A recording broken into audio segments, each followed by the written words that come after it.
So anyone who might have been worried about episode 1, this just being a show with some cool action, some nice music, but character writing maybe isn't going to be the most extraordinary thing. I saw a lot of caution after last week's episode. Really enjoyed it, but I don't know if the story and characters will be here.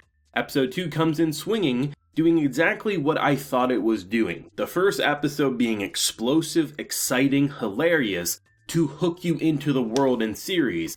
Episode 2, slow it down and give backstory to what happened to their lives to shape them into the characters they are. I don't know what it was, but for whatever reason, I was just like, okay, either A, this is a sister or someone different than the person we were interacting with in episode 1, or, something happened when they made their pact that changed them, right? Because clearly, this very bubbly Cosette is very different than the almost emotionless, hungry, war-fighting machine that episode 1 set up. And when the devastation did hit and to see her die, but then the pact was made, I'm very interested even more so in the naming of this character. Because if you look at official websites, promotional material, hell, even sites like My Anime List, they have this character set up as Destiny. That's where the name comes from. We have Takt, right, who is the main character, who is part of the name. We have Destiny, which is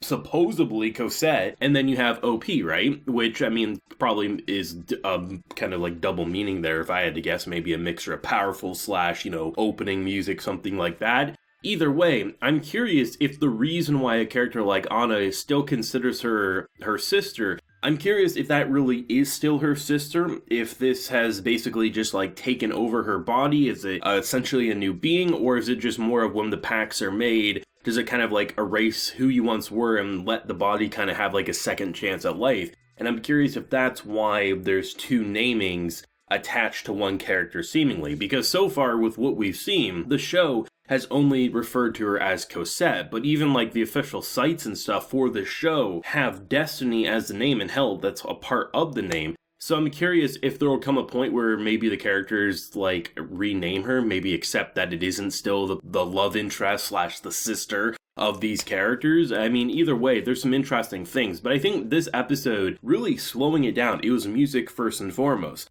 And I love how classical the soundtrack can be. Everything they're playing on the piano and things like that at the recital, everything like that. It was classic pieces of music. And even if you're not you don't have the sharpest of ear to differentiate, which artist created this back in the day or this or that, there's bound to be at least one song in this episode that you probably have heard in some way. Hell, even Looney Tunes back in the day have had some of these pieces of music in their gags, right? I absolutely love seeing where this man was at, where he lived like the most otaku-crazed person you could think of. He had pizza boxes, he had rats. It was basically like that sheltered one-bedroom apartment where the one bedroom is literally all you have, and it's just filthy, it's full of garbage. And then you have Cosette come in and clean, and yeah, she pokes fun, she cleans him because he doesn't change his clothes, not bathing enough. He's literally an otaku who's just playing music. And I found it interesting because my assumption was when he was playing the piano, before they went outside and we heard about you can come play as long as it's this type of music, I was assuming that it was just a very padded out room. Even though it kind of looked like he was in a garage, I was just under the assumption that maybe this room was so insulated and isolated that the sounds wouldn't reach outside, therefore no monster invasion. And just to see the build up, because as the episode goes on, something has to happen. Either A, the pact that they make that, he loses his arm and she becomes this magical girl, right? Either that changed her or it's not the same person. And honestly, I kind of think it's a bit of both.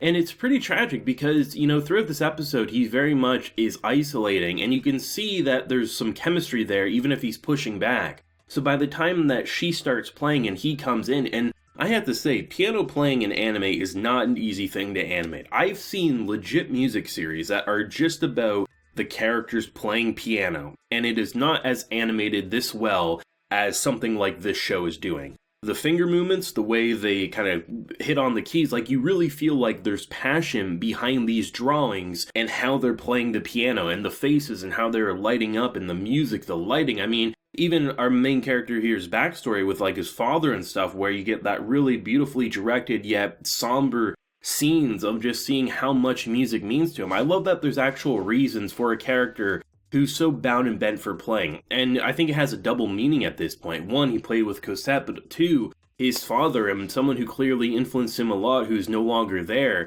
For him, playing the piano is the only way to feel connected to those lost connections. And I think it's even especially more painful that someone who clearly he was romantically flustered by, had this not happen, very much they might have started dating. It's tragic that he travels with her day in and day out, but that's not the same person he grew up around. And I think that's what makes an episode like this so great. And I'm sure there might be some people who might argue, well, wouldn't it have been great to have some more emotional connecting last week? But no, the first episode of a series is the most important of the series. You have to, one, sell yourself to all these new viewers, because every anime season there's like 50 television anime out there. Not everyone's gonna watch more than 10 shows. Hell, a lot of people struggle to find time to watch 5. You have to sell yourself, and that's exactly what the first episode did. It had an intriguing world. The world was the most interesting thing about last week's episode for me. But this week, it sells you on deeper reasonings behind character motivations. And I think, honestly, as much as you might want to come out and say Cosette, Takt, or they are clearly the stars even more,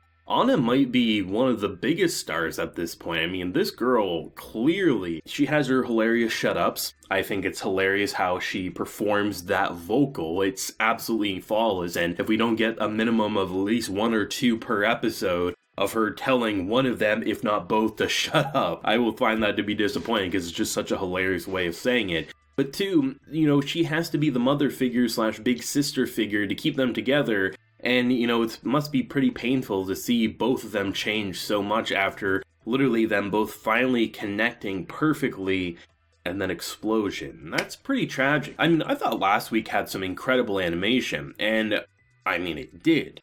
But when that transformation scene, the kind of like almost ritual fate style was happening, his arm was severed and he was screaming in pain, the lighting, the reds, the greens, that was some of the coolest shit I've seen this year in anime production. I really, really enjoyed that. And seriously, now that's the flashy good stuff, but the piano playing I think is equally as impressive. And it's not like they just had a couple of scenes where he was tapping on the keys, no. There was legit, like that song that they were performing together, they went into that production and really sold it. The music was already breathtaking, but they matched that performance. I mean, there's been so many times where I've just seen performances on just like YouTube clips of people playing the piano or playing an instrument, and even if it's not necessarily music for me, like not targeted for me, it's not really the thing I'd go out of my way to listen to, the way they get so into their performance and you can feel the passion coming off of them, almost like they're a JoJo character and they're radiating that energy. I really felt like they matched that in this anime with how much they cared. It wasn't just the smiles growing bigger and bigger and bigger, it was the body reactions and how into the piano playing they were. This shit is incredible, and I believe this episode was strictly a MAPPA animated episode. I mean, this is a dual production, right? But I mean, this one right here was MAPPA, and I'm really glad to see that both studios that are primarily working on this show are putting their all into this. I mean, absolutely incredible. This is really, really good. I mean, between MAPPA and Madhouse, they're both just hitting it out of the park with this production, and I really hope it's not going to let up. But enough rambling. Let me know your thoughts and feelings down below. Your favorite point of the episode. Where do you think episode 3 might go from here? Leave a like if you enjoyed and subscribe if you're new around here. So until next time, everyone, please take care and have a good one.